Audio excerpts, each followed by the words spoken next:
Kembali lagi dengan Anime Nogi. Kali ini Mimin akan melanjutkan alur cerita manga modulo Jujutsu Kaisen, dimana kali ini kita akan membahas lengkap chapter 20 yang berjudul Veteran Tidak Mati.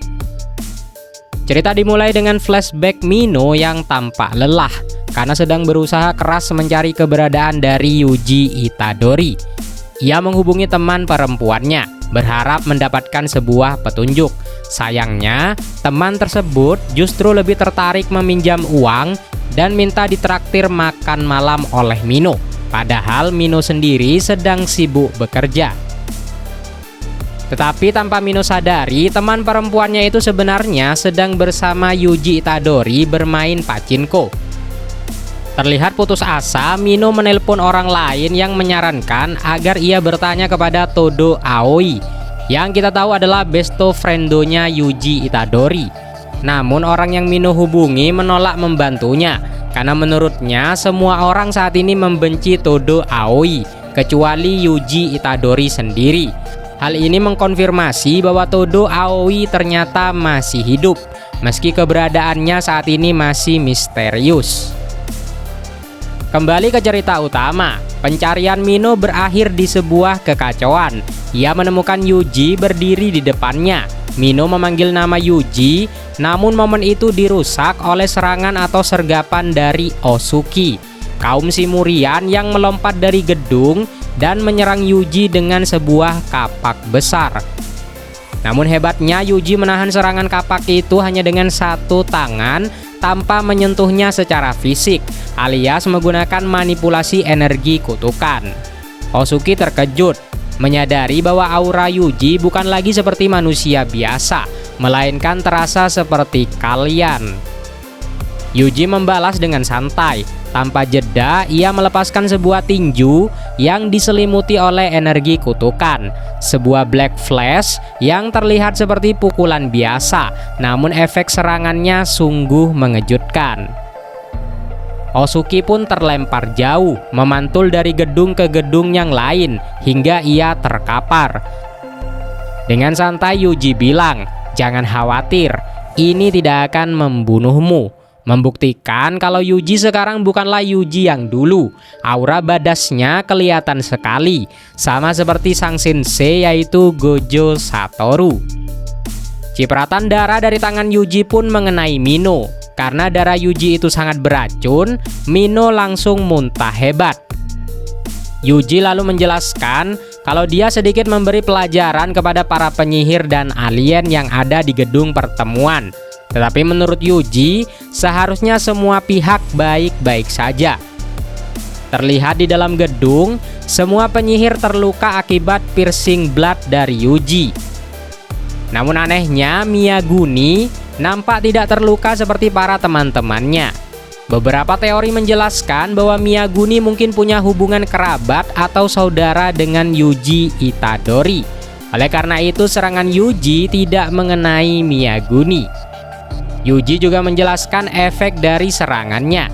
Ia berkata, "Kalian semua akan merasa seperti baru sembuh dari flu yang sangat parah. Dan kalian mungkin akan merasa baikan setelah istirahat 2-3 hari." Yuji menyuruh Mino memberitahu para penyihir dan alien atas efek dari serangannya. Serangan yang terlihat seperti basic attack-nya Yuji membuat para penyihir tak berdaya selama 2-3 hari, membuktikan Yuji sudah berada di level yang sangat jauh dari para penyihir di era sekarang. Mino lalu bertanya apakah tujuan dari Yuji Itadori. Yuji menjawab, "Bukankah tidak adil kalau aku hanya menghajar para alien?" Mino terdiam mendengar itu. Lalu Mino berkata, "Aku tidak peduli soal itu. Tetapi kenapa kau baru muncul sekarang, Yuji? Bahkan setelah sekian lama tak menampakkan dirimu." Mino juga berusaha menjelaskan kondisi dari Yuka Okkotsu saat ini.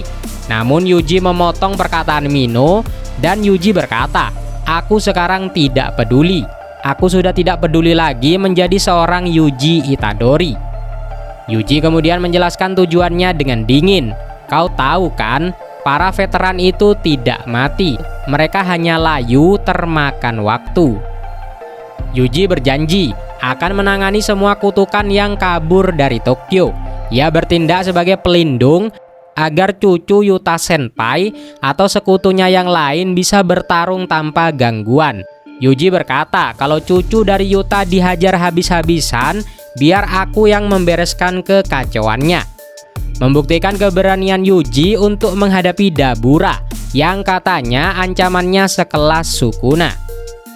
Yuji lalu menatap langit dan bergumam kepada mendiang gurunya, kemungkinan kepada Gojo Satoru. Ini adalah pilihan yang benar kan sensei, ucap Yuji. Menunjukkan rasa sepi namun tekad yang kuat. Mungkin Yuji merasa inilah perasaan Gojo Satoru saat dianggap sebagai yang terkuat di eranya.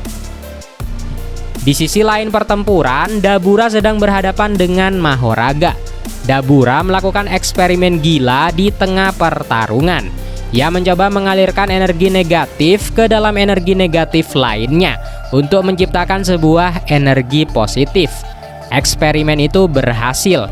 Dabura menguasai teknik pembalik yang serupa dengan teknik red milik Gojo Satoru.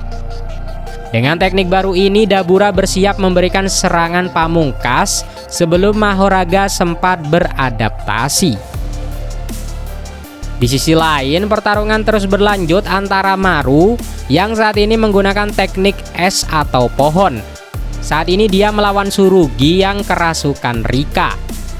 Rika melakukan hal yang sangat mengejutkan.